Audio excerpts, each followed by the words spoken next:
मैं तो ये अब मंचों से भी बोलता हूं इस बात को कि कांग्रेस का पेट खराब हो गया कि क्यों बिना पर्ची बिना खर्ची के नौकरी दी जा रही है। पेट खराब होया पड़ा।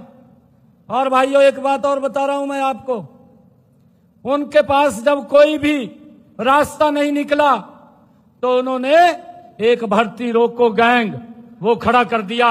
आप सब जानते हैं उसके बारे में, भर्ती रोको गैंग। इस बात को हमने ध्यान भी रखना है। वो भर्ती रोको गैंग किसने खड़ा किया है, वो कौन लोग हैं उसके पीछे। मैं तो मंचों से बोलता हूं, मैं उनका नाम लेकर के बोलता हूं कि जो भी हम भर्ती निकालते हैं, भर्ती तो वो पहले रिजल्ट तो आता नहीं है, परंतु उससे पहले वो कोर्ट में चले जाते हैं रोकने के लिए। इसको वो पूरा प्रयास करते हैं। परंतु भाइयों मैं पूरी सरकार का दिल से धन्यवाद करता हूं कि हमारी सरकार युवाओं को सम्मान देने के लिए अडिग खड़ी है। और भाइयों कोई परवाह नहीं कर रही है।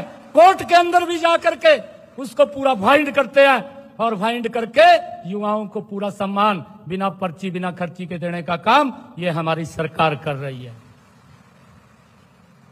मैं आज उन लोगों को ये बताना चाहता हूं, आप देख लें जो वो बात बोलते थे, आज हमारा युवा बिना पर्ची बिना खर्ची के हरियाणा सरकार में लगातार लग रहा है और आगे भी ये सरकार बिना पर्ची बिना खर्ची के इस सिस्टम को मजबूती से लगातार बढ़ाती रहेगी, नहीं रुकने देगी इस कार्य में।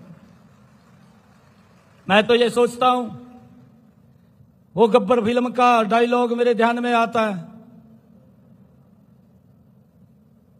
वो एक मां बच्चे को बोलती है कि बेटा सो जा, नहीं तो गब्बर आ जाएगा।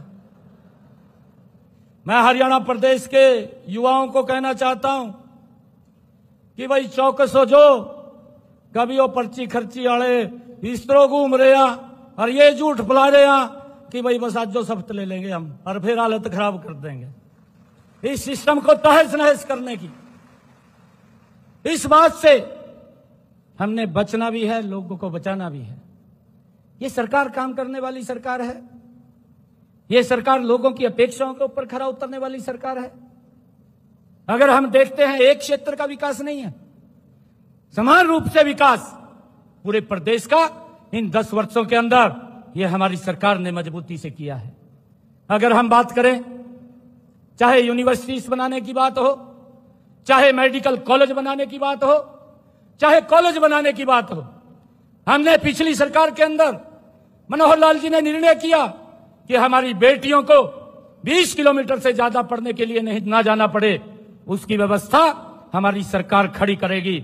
और देखते ही देखते मुझे खुशी है, मैं कई कॉलेजों के अंदर गया हूं, जब मैं बेटियों से जाकर के मिलता हूं, एक बात बोलती हैं, ग्रामीण क्षेत्र से बेटी है कि माँ बाप हमें बाहर नहीं पढ़ाने के लिए भेज सकते थे, परंतु ये कॉलेज यहां बन गया, आज हमें ये पढ़ने का मौका मिल गया है। और जब ये मौका मिला है तो उनको आगे बढ़ने का मौका मिला है। एक योजनाबद्ध तरीके से रोड मैप हरियाणा का तैयार किया। आज हर 20 किलोमीटर के ऊपर एक कॉलेज बेटियों के लिए खड़ा किया है। ये सरकार काम करने वाली सरकार है। और ये लोग उस काम के अंदर बाधा बनने वाले, अपने आप तो कुछ नहीं किया, अगर हम कर रहे हैं उसके अंदर भी बाधा बन रहे हैं। मैं आप सबको आज इस शुभ अवसर के ऊपर बहुत बहुत बधाई देता हूं, शुभकामनाएं देता हूं और आप लोगों से पुनः एक अपील करता हूं। आदरणीय प्रधानमंत्री जी का विजन है, उनका विजन है कि हमने इस भारत को विकसित राष्ट्र बनाना है। 4047 2047 तक उन्होंने टारगेट लिया है कि हमने इस राष्ट्र को विकसित राष्ट्र बनाना है।